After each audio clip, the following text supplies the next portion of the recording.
Hockey Talk Show fans, special edition of the Hockey Talk Show. Lou Lamoriello is out as Maple Leafs general manager. Who steps in next for the Toronto Maple Leafs? And does Lou step into the role of president slash general manager slash God knows what with the New York Islanders?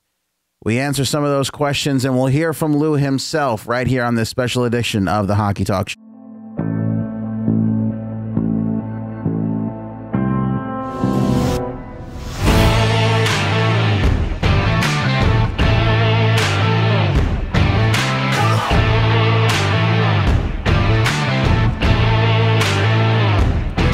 Welcome in. It is 2:24 p.m. in the East, and this is a special edition of the Hockey Talk Show. I'm your host, Anthony, and welcome in.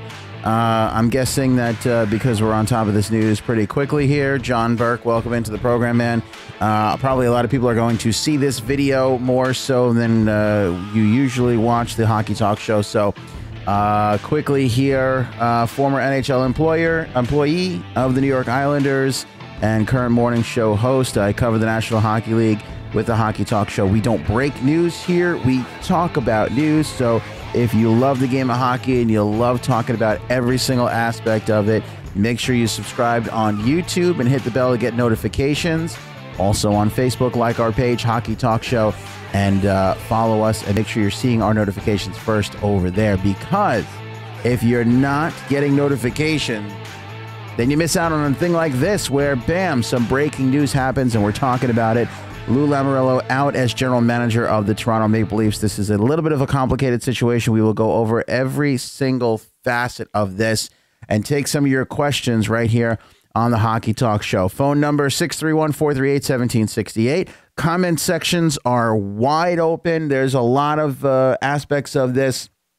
Danny's listening in class. Chris is here with us. There's a lot of aspects to this. Basically, three-parter. What's Lou feel about it? Who's going to be the next general manager for the Toronto Maple Leafs? And does Lou go to the New York Islanders? Something that we discussed here on the show in the past, and it's also something that was really ignited big time by an article in the New York Post by Larry Brooks. Before we delve in quickly, my feelings on Larry Brooks. A big fat liar, not a great journalist, but I feel for him in that he is struggling in this landscape of trying to keep the attention of people. Nobody's buying newspapers anymore. He's not exactly internet savvy. I know for certain he has exaggerated things in the past. He is not a nice person to be around. I never had a bad experience when I worked with the New York Islanders with him, but I know a lot about him, and I just, from reading him as a fan of hockey, don't like him. And I think he brings up stupid points far too often. Anyway, that being said, he wrote an article over the weekend of, does Lou Lamoriello go to the New York Islanders? Why is there such a New York Islander take on this? If you're unaware, Lou's son, Chris, is the assistant general manager of the New York Islanders. So there's a link there. Chris was a big part of the New Jersey Devils franchise under his dad. And once his dad left, Chris wound up jumping over to the New York Islanders as assistant general manager. Something we knew he was in the organization. We didn't know exactly what his title was because the only one who holds information closer to their chest than Lou Lamoriello is Garth Snow. Also, Garth has a bigger chest. Not that I'm looking. It's just Garth is kind of annoying when it comes to letting out basic information like who's your assistant general manager. That was not a question that we had answered right away. From when what's his name left, I can't remember. He's somewhere else now. Very nice guy. He was with the team when I was there. But anyway, point is, Garth never says peep, and Lou doesn't say all that much either. So let's break this down, and then I'll definitely get into some of the questions that are coming in. Keep asking them if you guys have them in the comments section. But essentially, and speaking of things that we didn't know, what happened with Lou is he signed a 3-year contract with the Toronto. Actually, he signed a 7-year contract. Let me say it this way.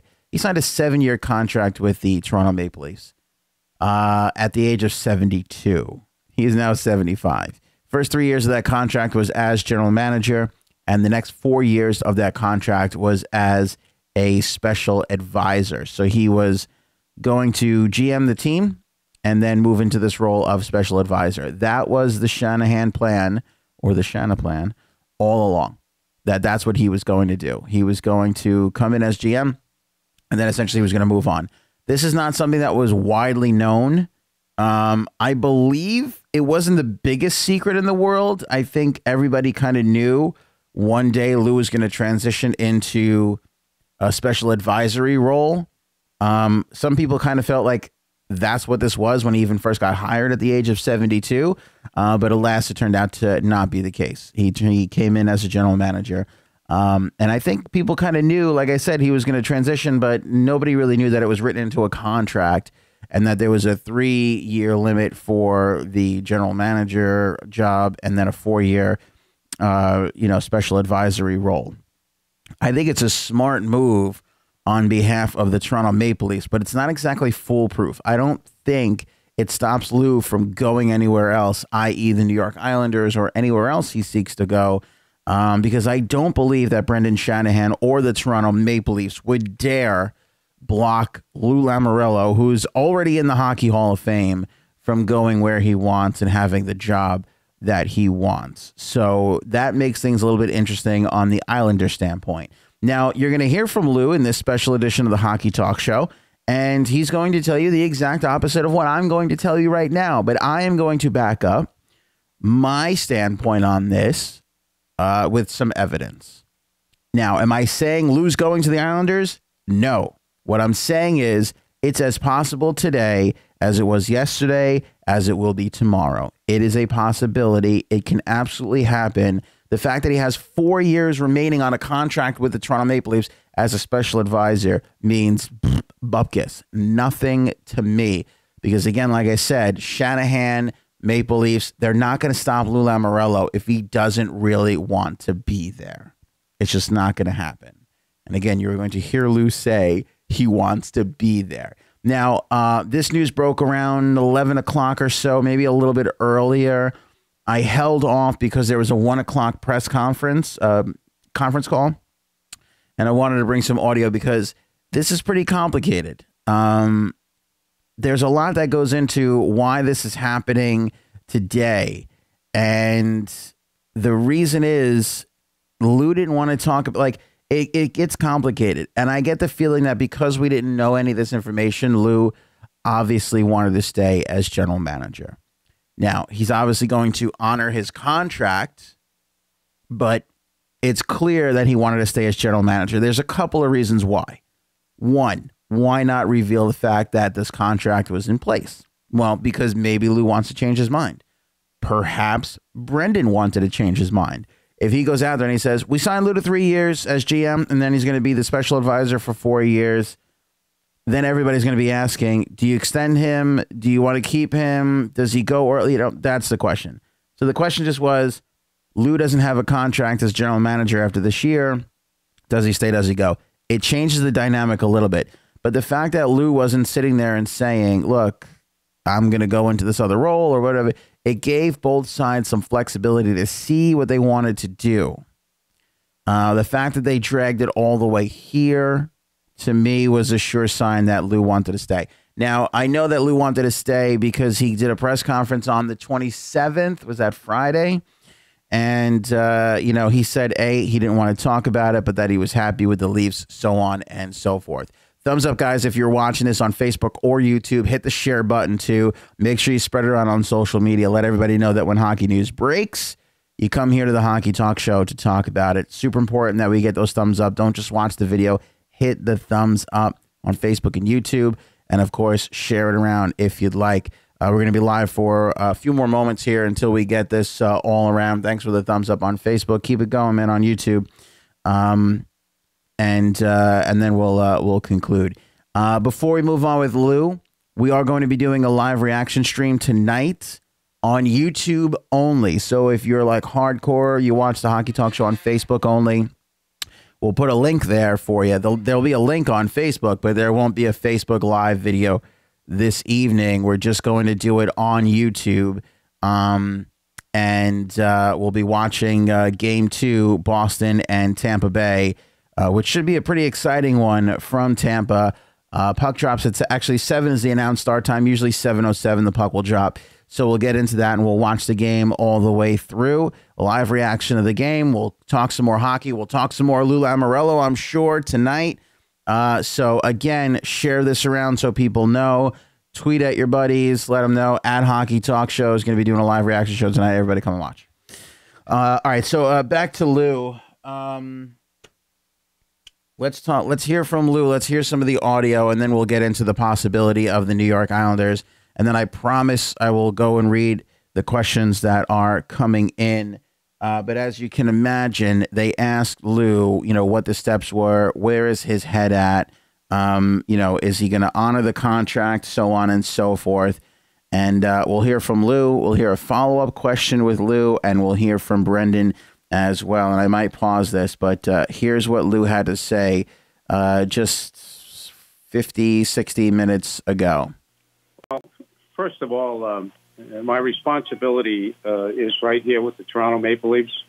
I made an agreement and a decision 3 years ago, and it is my intent to honor that. And really, it was this morning that Brendan and I had a conversation. So really, there are no other thoughts in my mind at this point. Do you plan to? By the way, that's a typical Lou response. There are no other thoughts in my point. Like he doesn't share too much. Lou never says more than he absolutely has to. So I find that to be pretty interesting. Here's the follow-up question to go along with that. Mine at this point. Do you plan to do that for the full 4 seasons, or do you kind of take a season-by-season approach? What's the plan there? I wish I could give you that answer. I haven't even given it any thought. It would be my intention. If your health is good, you feel good, you enjoy the people around you, you know, you do something, and that would be the intent. Gotta love this man. I love this man. I loved him as in New Jersey. I loved him in Toronto. I loved him for the 45 minutes in between Jersey and Toronto. I love the man. That would be my intent. It's hard for me to say. Are you staying for 4 years like it says in your contract? Well, that would be my intent. It's hard for me to say. And then the genius of him to turn it around unto himself, because the Larry Brooks article of Lamoriello possibly to the Islanders. But, and by the way, everybody, not to give Brooks any credit, like everybody, we were talking about this months ago. I was telling you about this. So it's not like Brooks broke the news or was the only one to bring that link together. But Brooks wrote about it. There was nothing going on this weekend outside of the games themselves. And it caught fire, and everybody was like, oh, well, Larry Brooks and the New York, not to say that the New York Post is not completely dead, but, you know, it made a little buzz. So obviously that's what he's going to be asked about. That's what everybody's asking. Are you going to go to the Islanders? Are you going to go to somewhere else? Maybe not the Islanders, maybe some other team. Are you staying? What was the thing? He knows that's the question, and yet he turns it around into a question about his health. When you're this age, if you can do it every day and you enjoy the people, like he turns it into a question about his health. He knows what we're all asking. He knows what they're hinting at. He turns around and makes it about his age and the thing and the genius. The man's a genius.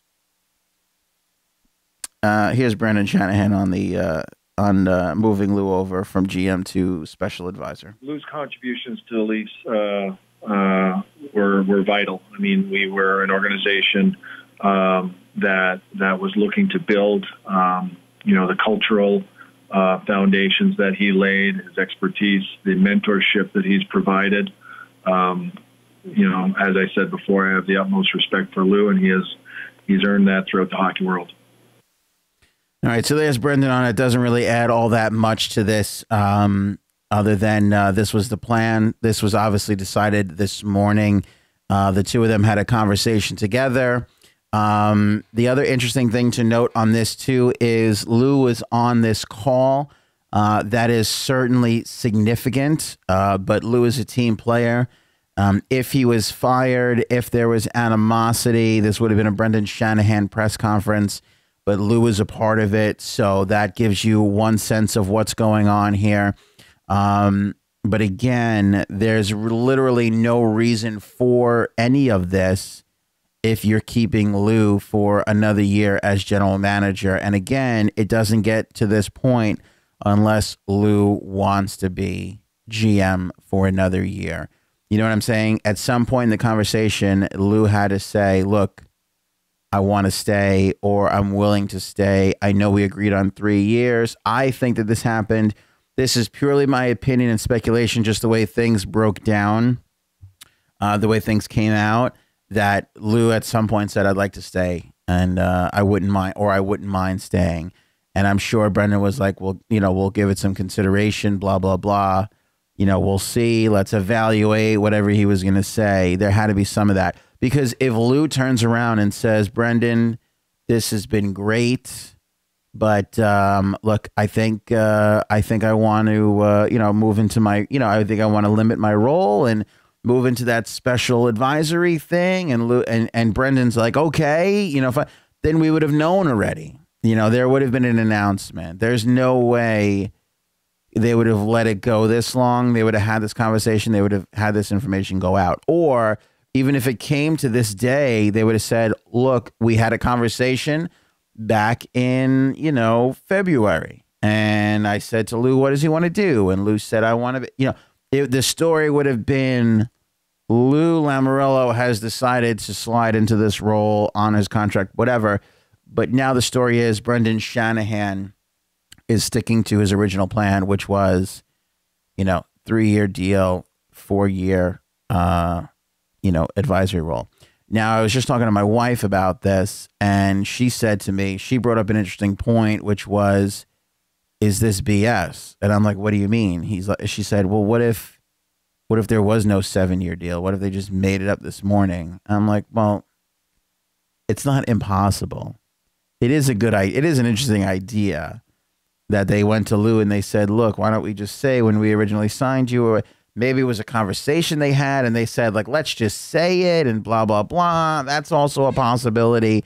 But I think that maybe this was the plan from Brendan all along. I was surprised when Brendan brought Lou here in the first place. Because Lou's stature is up here, and Brendan, although very respected, is not Lou Lamoriello. So I found it to be an interesting dynamic that Brendan brought in Lou. Ballsy and very smart, because, Brendan's not nervous or concerned or worried about his position. He went out and got the best guy he possibly could. And by the way, let's also point out, it worked. Lou is a good GM. It worked. It worked to a T. Lou did what he was supposed to do. Now, Lou drafted Austin Matthews. Anybody could have. Lou made the deal for Freddie Anderson.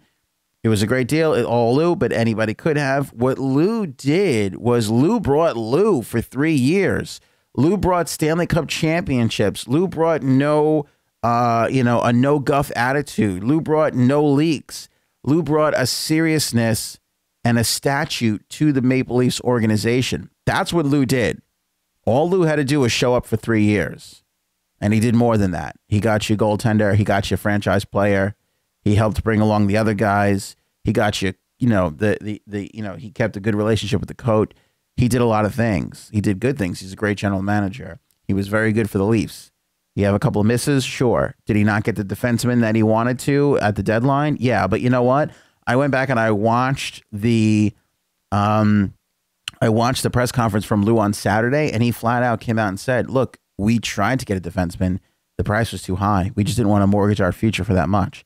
And to me, that's a good GM because, unlike the Islanders or Carolina or Minnesota, where they are in their standpoint, Dallas, where they are in their evolution as a franchise, they're here. Every team tries to win here, and then eventually it's there. Dallas, the Islanders, they're all kind of up here. They're close to that. This is as good as they're going to get. The Leafs are here. And to sacrifice and mortgage future for this playoff run, I got to tell you, it takes a special kind of a person not to take that chance, because all these guys are competitive as hell. But a smart person doesn't, because a smart person looks at all this and goes, Austin Matthews is good now. in 3 years, he's going to be downright amazing. You know what I'm saying? And Nylander and all of them, they're all going to be better. So it's a smart move. And then you look at Pittsburgh and you look at Boston and you look at, Columbus and Washington. And, even if you get a good defenseman, do the Leafs beat the Boston Bruins? Do they get past the Pittsburgh Penguins at some point? It's a toss-up and maybe not worth giving up something of what the other teams were asking for. And I'm certain they were asking for Mitch Marner. I mean, if you're another general manager, Lou calls you up and wants your defenseman, who are you going to ask for? What are you going to say? Oh, send me Roman Polak. It'll be fine. No, you're going to ask for Mitch Marner.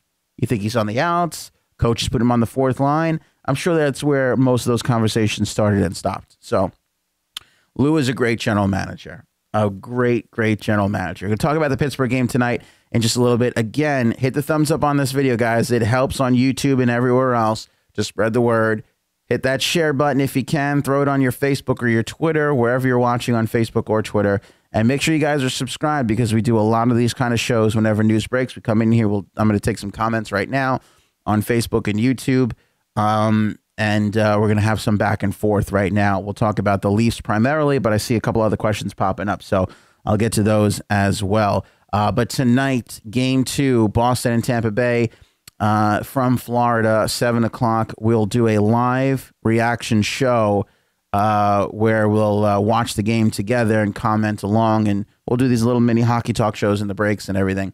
So that's tonight, and that's going to be on YouTube only. So if you're a hardcore Facebook follower and you wait for that little notification that we're Facebook Live, that's not going to happen tonight. We'll post our YouTube thing in there, but we're going to be primarily on YouTube tonight for the live reaction show. So that should be a lot of fun.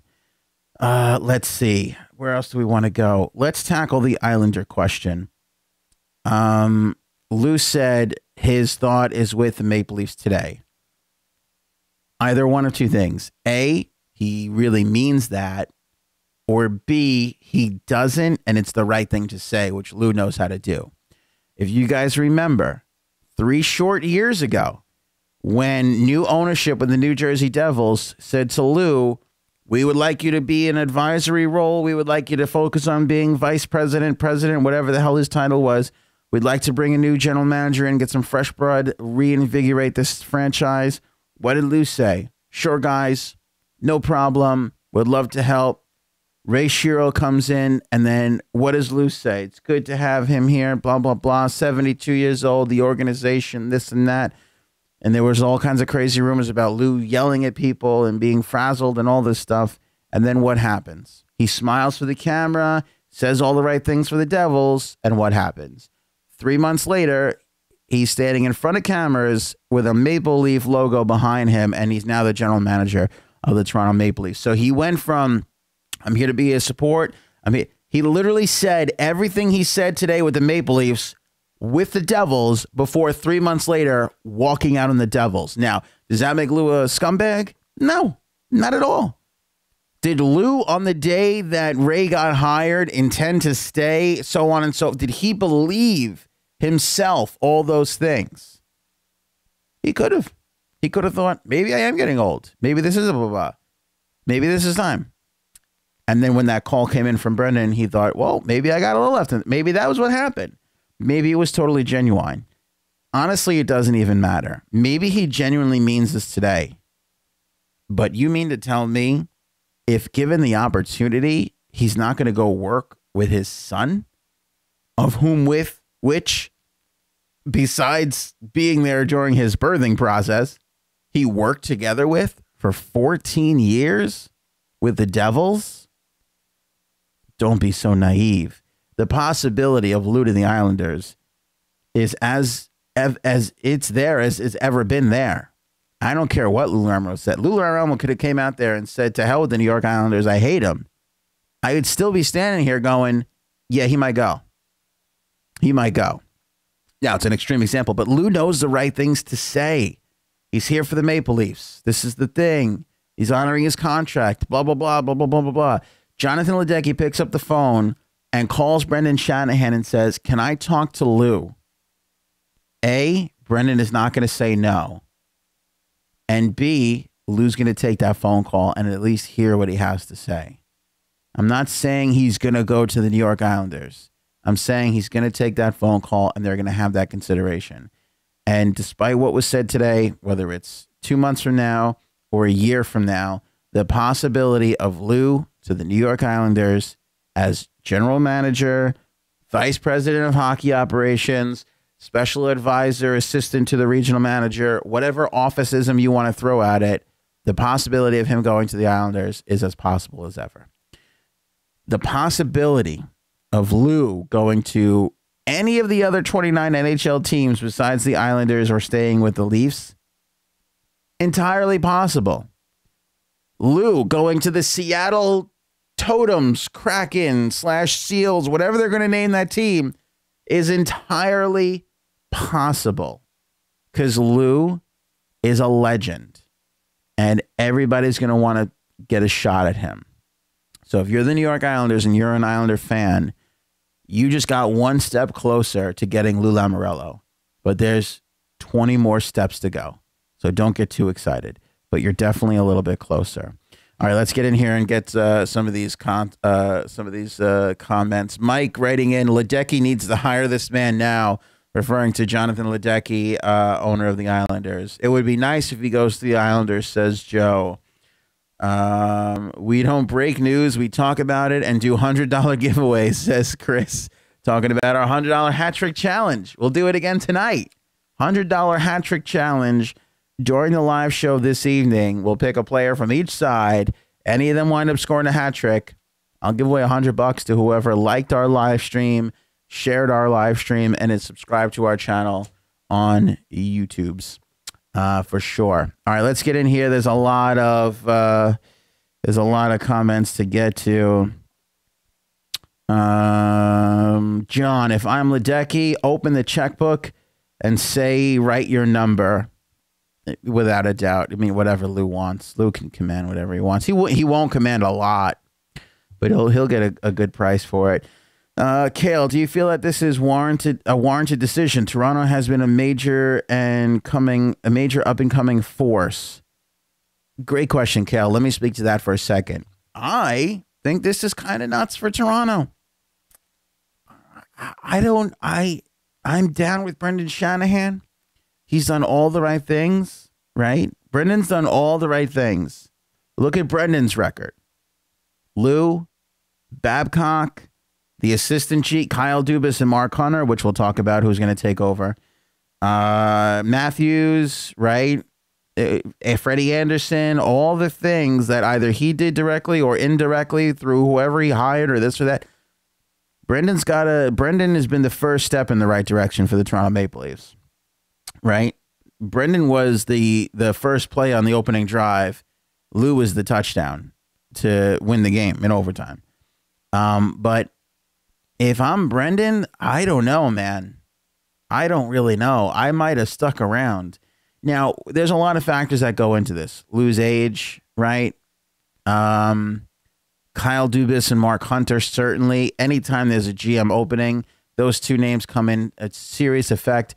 Great front office guys with the Toronto Maple Leafs. They were rumored to be general managers in consideration before Lou was even hired, and then Lou was hired.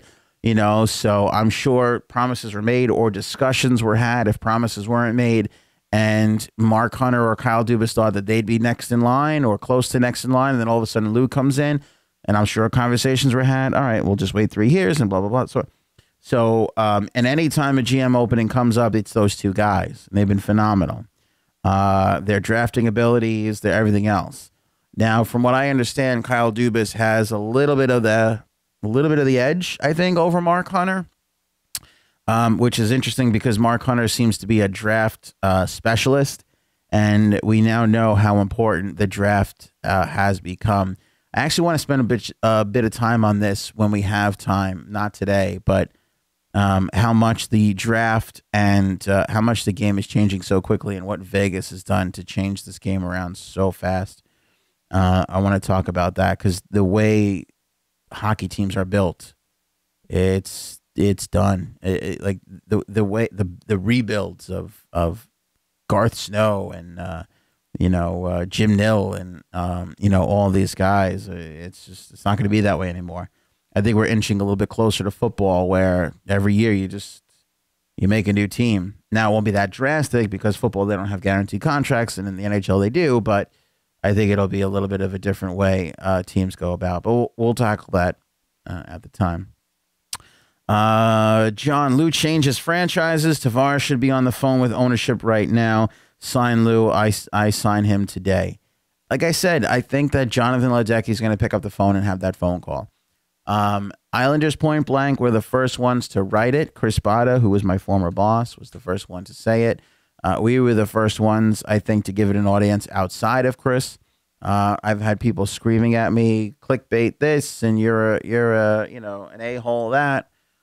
That's fine. But I'm telling you, as I sit here, I trust Chris and his sources. I think the Islanders are definitely shopping around for some front office help, whether it's a GM and Snow moves up the ladder, or they bring in a vice president and Garth is just the GM.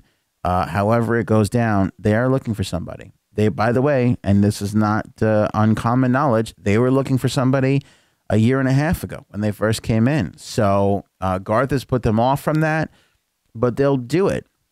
They're going to look, and I believe it's going to happen, and you'll see that announcement in the summertime at some point. Hopefully before the draft they can get it done. But they're waiting for teams that are still in play. Nashville's one of them with Fenton, an assistant GM down there. So the season's got to finish out. It's got to finish out. And again, let's say they pull Fenton from Nashville and Nashville goes to the finals. Like, you're waiting till damn near close to the draft to bring in somebody to reshape your front office when a lot of the decisions on who you're going to be picking are close to, if not already in the mind of most of the front offices. So it's not something that's going to change the Islanders overnight. But yes, Jonathan Ledecky, I believe at some point will be on the phone talking to Toronto.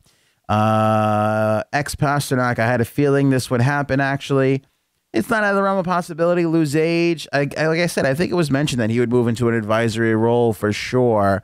It's nothing that nobody's already speculated about. Wouldn't be surprised if Lou wants the Islanders job, give him the full control for 3 years, and to his son, Islanders ownership must spend this money. Going to be a lot of this about money they have to spend. Lou to the Islanders, again, it's great. I love the idea of it, but let's break it down from a devil's advocate standpoint on the other side. Can you bring Lou in as vice president, keep Garth as a general manager, and have Lou's son, Chris, be the assistant general manager? How is that going to make Garth feel? What kind of a working relationship is that going to be? I don't necessarily see that working all that good. Does Garth Snow go up and become the vice president and Lou comes in as the general manager? I'm going to be honest with you, and I respect Brendan Shahanan a hell of a lot. What he did for player safety was pretty good in a short amount of time. But I didn't think that Brendan Shahanan deserved to be over Lou Lamoriello. I mean, nobody deserves to be over Lou. There's very few people that could be over Lou Lamoriello. Very few. And I certainly don't think that Garth Snow deserves to be, even in a title-only standpoint. So it could be the end of Garth on one hand. But again, do you want to put the end to Garth? Do you want to put Garth in a bad mood if he's negotiating with John Tavares, who he drafted, who John says trusts endlessly? I don't know. I just don't know. Let's see here. We'll talk about the goal in Pittsburgh in a second. Remind me, Lou's job was always to show the younger guys like Dubas how to be a GM. I'm not really surprised by the news. The Islanders will be lucky to have such a stand-up guy as general manager. Thanks, Deception, for that. I'm a little surprised. All things considered, I'm not like shocked. Like I never saw this coming. No. But judging by how good of a job Lou did, I'm kind of surprised. I would have thought that Brendan maybe would have said, look, maybe can we keep you around for another year? Like, can we keep it going? But maybe Brendan's looking at that going, if Lou stays for one more year, he's going to have another year worth of, are you staying for another? It's a never ending thing. So perhaps that was a small part of the possibility, although I don't think that any vice president or president or general manager lets the media questions run their team. Isles need that foundation. Only a Lou Lamoriello can provide that instant credibility and respect for Isles. Certainly is the good part about it, right? And that is exactly what we just talked about, what Lou brought to the Leafs. Take a look at the Leafs general managers. I can't even remember all of them. Brian Burke, Cliff Fletcher. Take a look at the last 5 or 6. I guarantee you, and I don't even have this in front of me, I guarantee you none of them were there for 4 years or 5 years. Even Brian Burke, when they hired him, who I love, I think he's a great executive for the league. I think he's done wonderful things. Again, we just talked about the Sedin twins and their retirement and how wonderful it was for him to pull off that deal. One of the most impossible deals ever. 17,000 trades to make it happen. He finally gets the Sedin twins and puts them together. Now, they don't win a cup. They come close. They don't win a cup, but that still doesn't make Brian any less of a general manager or, let's put it under the umbrella of hockey executive to begin with. When Brian Burke comes in, I thought, finally, now they got something cooking. And I thought he did great his first two years. It was kind of in that third year, and I would have made that move for Kessel. I thought it was smart. I liked the Phaneuf deal. He just could never get that goaltender in there. And ultimately, they move on from him. They only gave him 3 years. You know, and again, I think that much like what we talked about with Lou a second ago, to see the opportunity and have the patience to sit back, Brian had the patience right up till a certain point and then lost it, then dove in when he shouldn't have. So he did deserve to be fired, but I was still a little surprised. But anyway, the point is this. The friggin' Maple Leafs haven't kept the general manager in that seat for more than 4 years, for the last God knows how many years. And you just can't have any bit of success when that happens. You need to give a general manager at least 5 years, most of the time 10, to build what they need to build, especially in today's NHL when they're building all through the draft. And that takes 3 or 4 years alone. Sans the George McPhee discussion here on this one. So that being said, this constant turnover for them, I don't know. I really don't know. But Lou brought what he was supposed to bring, getting back to your comment, which was instant credibility and respect. And Lou would absolutely bring that to the New York Islanders, which they have none of. Zero. Inside the organization, I can tell you personally, they think they are one step away from the Stanley Cup. I think they're closer than most people give them credit for, but they are certainly not one step away. Outside of that organization, everybody is pointing and laughing at them. Everybody. The Rangers, the Montreal Canadiens, Dallas, the Kings, the Blackhawks, wherever those teams are in the spectrum of things, are pointing at a 12-year general manager who hasn't gotten out of the second round. Forget Alexander Ovechkin. Look at Garth Snow's track record. It's embarrassing. And I think ownership is starting to realize that, because that's how the league looks at that. Garth does not have a lot of credibility amongst the league right now. Lou Lamoriello would certainly change that. We'll talk about the Pens game tonight, because we're going to live stream reaction that show. So we're going to do another show tonight, which will be fun. So I'll talk about the Pens game quickly here. Let's see. Steven got the Dwight Schrute reference. I love it. John needs the $100 bill. Kid's birthday is coming. I hear you, man. I hear you. This was a freak accident. I just happen to have a $100 bill on my desk here in the studio, and I thought, let's try and give it away to somebody. Lou, what's up, man? Vegas is going to break the tank tonight. Are they playing tonight, or is it? It is tonight already. Jesus, game 3 tonight. All right, so we got to make sure we plug Lou's stream tonight. Lou, are you live streaming tonight? Let me know. I have had 12 years of how Garth Snow feels. Could care less. Good point. Good point. Garth is not negotiating with Tavares. Owners aren't. Honestly, John, not so fast, man. That is not true. That is not true. I have not heard that. I have absolutely not heard that. The last thing I know is John stood in front of the media and said, I trust Garth and Doug. That's what he said. And if you're Islanders ownership, whatever bit of hope you have, you hold on to it. John said two things on his exit interviews to the public. I want to stay. I said that from the beginning, but I wanted to take my time with the decision. I want everything to work out here. I always have. I think that was closer to what he said. And I trust Garth and Doug. That's what he said. Nobody else does. Everybody else in the league's pointing and laughing. But John trusts him. They drafted him. John lived with Doug Waite for the first year, 2 years. I think it was only a year, but maybe 2 that he was even in the league.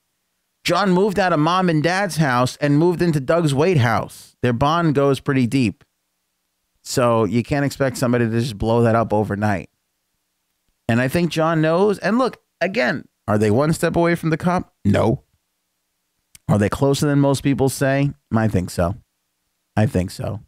Maybe Lou can change that and bring him in, really get him in there quick because they need goaltending and they need a little bit better defense. But again, Anders Lee scores 40 goals. John Tavares has a good year. Matthew Barzal is going to win Rookie of the Year. Josh Bailey seems like he's finally coming into his own. Pulak and Pelech, not great years, but a year of experience under their belt, right? We think 55 was injured for the most part. You hope that Letty turns his season around and becomes, the Letty of old. They could be closer than most people think. Let's see. Lou is going to live stream Knights and Sharks tonight. All right, so amazing. So we'll be the opening act for Lou over at Vegas Golden Knights coverage. Follow his channel. He just did a comment on the YouTube side of things. If you're on Facebook, you can search Vegas Golden Knights coverage on Facebook. He's got accounts there too. I always enjoy Lou, especially when he's got his little hockey stick and everything and he's biting it and all that stuff. Always fun to watch the streams. So you can stream and watch the Vegas San Jose game late night if you're in the East with Lou. But we'll be on here at 7 on YouTube only. Again, we'll be on YouTube only. Game 2, Boston, Tampa on YouTube. We'll live stream reaction show. Somebody just asked me live stream Caps and Pens game 3. That is the plan. 7:30 tomorrow night. We'll do it again on YouTube only. Again, we'll post links up on the Facebook page, but we'll do it on YouTube. The stream itself will be on YouTube only. Trying to jump those YouTube numbers up a bit, and the live reaction streams seem to be working. We're going to do it from my living room, too, not in the studio here. Got the big TV, a little bit easier to watch. We're going to try it out. Got our portable lights that we're going to bring down so we get good lighting in there, because, of course, if you can't see my face, maybe we'll do worse lighting. Let's do no lighting. Let's make that the thing. We want everybody to stay and watch. Liz, I didn't even realize I had a devil's advocate pun in there, but I'll take credit for it after the fact. Let's talk about the Pens and Caps. Love that this series is tied up. By the way, I'm a hockey fan. I'm rooting for Game 7s all across the board. Am I rooting for my picks to go because I want my bracket to be great? I am, but I'm rooting for Game 7s, man. I mean, these are some great damn series all around. We got Nashville, Winnipeg tied up at a game apiece now.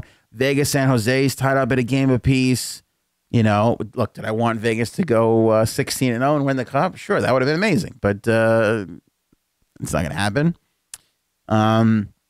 And Boston, Tampa is 1-0 right now. They're the late. I think they're the only ones, right, that are going into a game 2. Last ones to play a game 2. Yeah. All right. So let's talk about Pittsburgh and Washington. Look, Pittsburgh probably got hosed. Pittsburgh gets a lot of calls.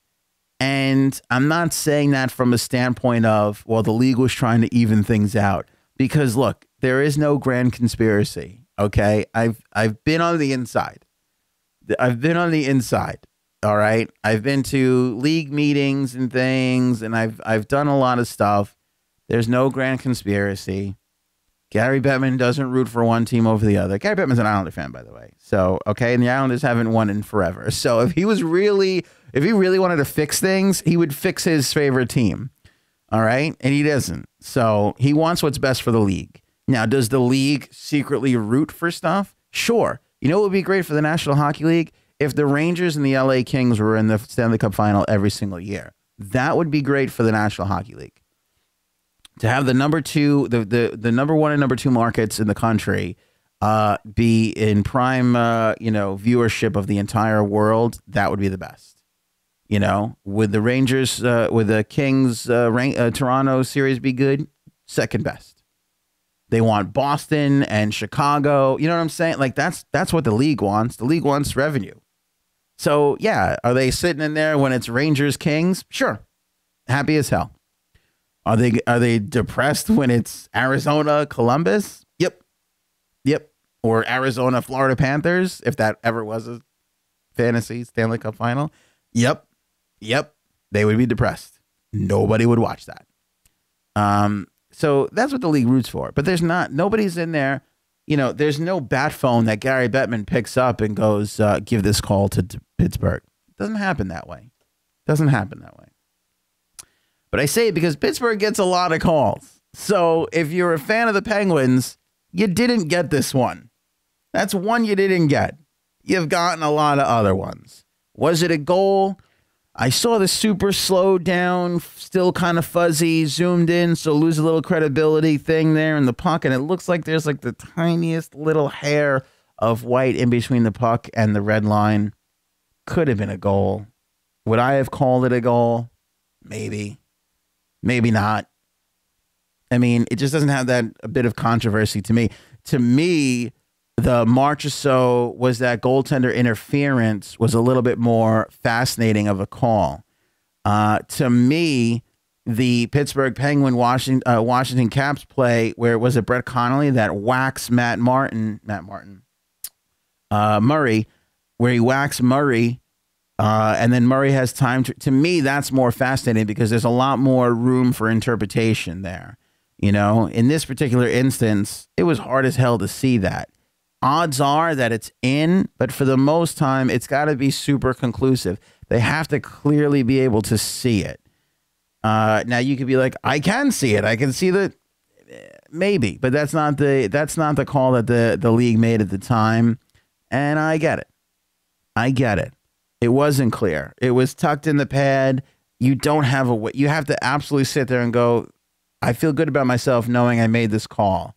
And they couldn't say that. They couldn't say, I feel good knowing that puck was in. So they couldn't do it, and that's the way they went with it. Again, Pittsburgh gets a lot of calls. But Washington played a hell of a game. And then Washington wound up scoring 4 goals anyway. Now, you can make the argument, well, it would have changed the momentum of the game and things would have been different. Entirely possible. But take a look at that game. Washington was all over that game. Washington played the better game, in my opinion, in that one. They really did, and they deserve to win. I'm going to call you AD from now on. AD, that was definitely a goal, but I want the Caps to win. The Caps really needed that call. Again, it was so close to me. It was so close. Like, so close that I can't get crazy with it. I'm not too worried about AB this series. Caps always choke. If they called it a goal on the ice, it would have been a goal. But since they didn't, they couldn't 100% positively prove it. A better way to surmise what I've been blabbing about for 40 minutes here, which is, the call on the ice was no goal. You have to overwhelmingly be able to turn that over. It's just like law in our country, innocent until proven guilty. You don't have to prove that your client's innocent. You just have to prove beyond a shadow of a doubt. And if there's that little inkling in there where people think, well, it could have been this, then your guy gets to walk. And that's the same thing with this. You got to be able to overwhelmingly prove that it was in, and they couldn't. And that's why the call. And let's be honest with each other. This is a series now. It's going to be way better. The only team that was more desperate to even up the series than the Capitals, if they wanted to have a shot, were the Nashville Predators, and they got that last night in 2 overtimes. Pretty amazing game. A couple things I noticed from that one.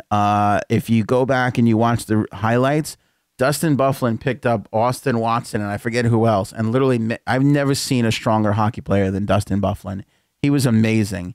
There was a little scrum, and Byfuglien literally went like this, and picked up other hockey players and moved them. It was ridiculous. I never seen anything like it.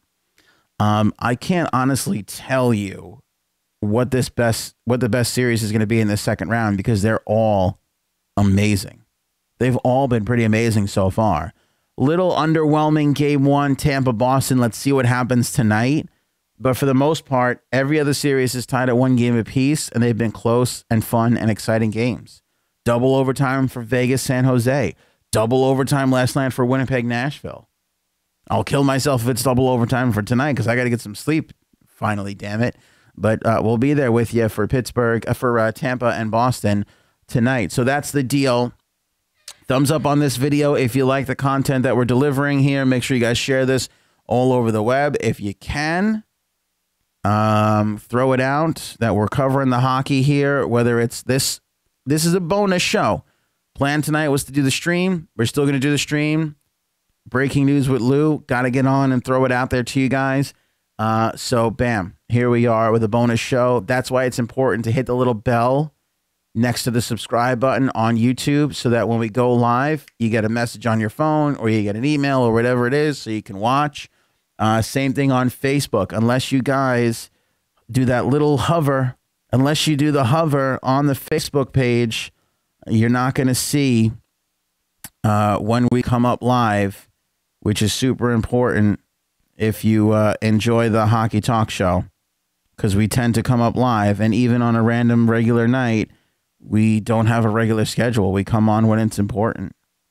You know, we pop on when we need to. I think it's a little bit better that way. So if you guys are on Facebook and you're loving the Facebooks, that's cool with me. But when you get to the Hockey Talk Show page, you hit the like button. See where it says following? I'm going to bring that up for you guys here. See where it says following? Hover your mouse over that like that.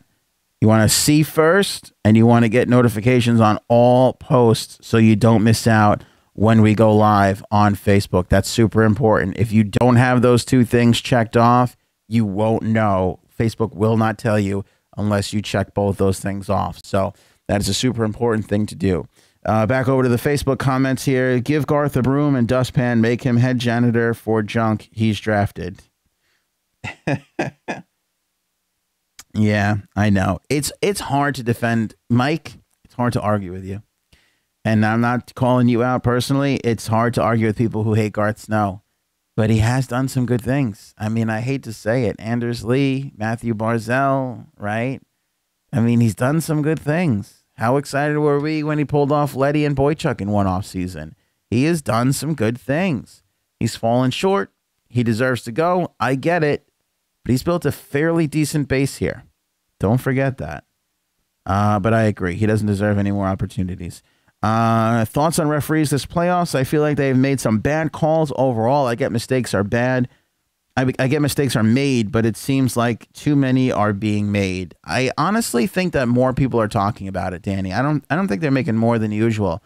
I think that this may sound weird, and I in no way want to take this to a political thing, but something I've noticed about 2017 and 2018 is people feel the way they feel and they think they're right, and there's no more movement for maybe I'm wrong on this, right?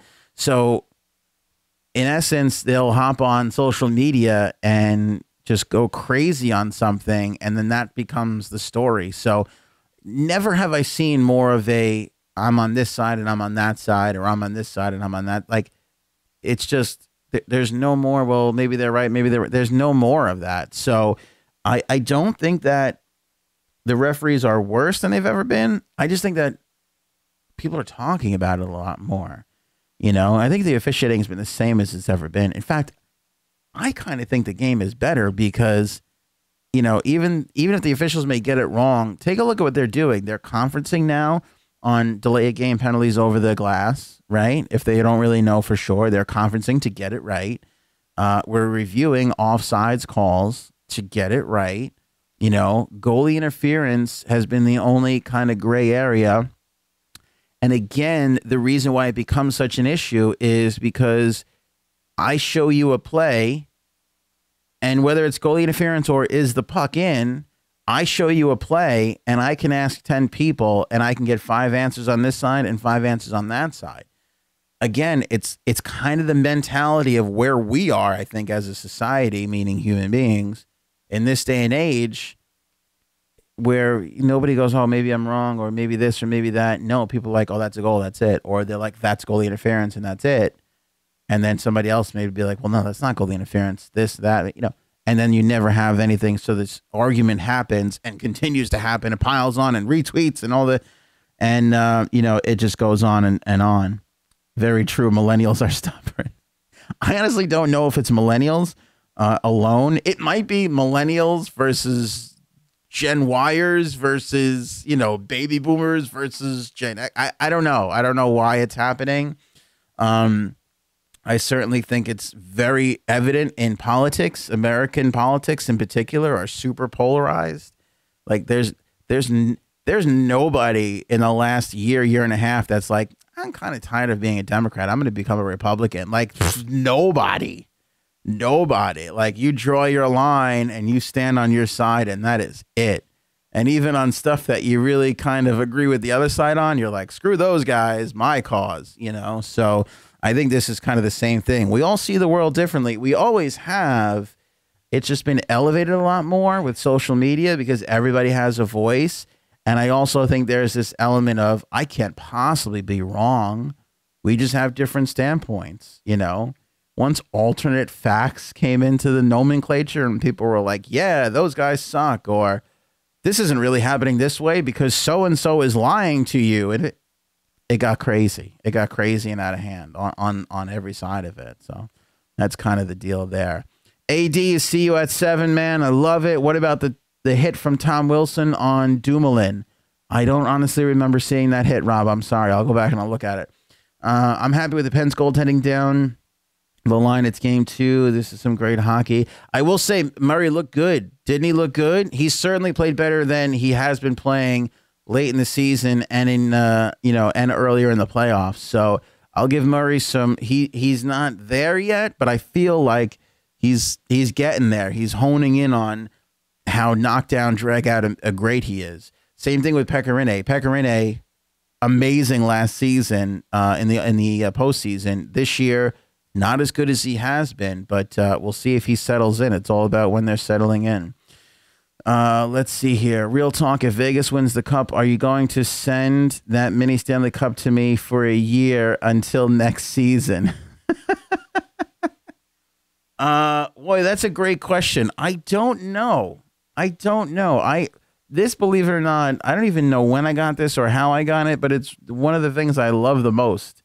I just love, because this is what it's all about. And this little tiny recreation is so close. It doesn't have any inscriptions on it, but I mean, it looks exactly like the cup. It's so beautiful. I love having it here. I don't know if I can give this up to anybody, but that would be hilarious if every year we sent it to the channel that follows the team that won the cup. Maybe. We'll see if we can buy another one. I love how I'm more keen to give away $100, yet the thing that was probably given to me for $6, I'm like, I can't give this away. It means too much to me. Something wrong with me. Let's see here. If Vegas wins the cup, I quit hockey. Go Pens. All right, so tonight, 7, what are we, like 3.5 hours away. I'll see you again. We'll be streaming the game tonight.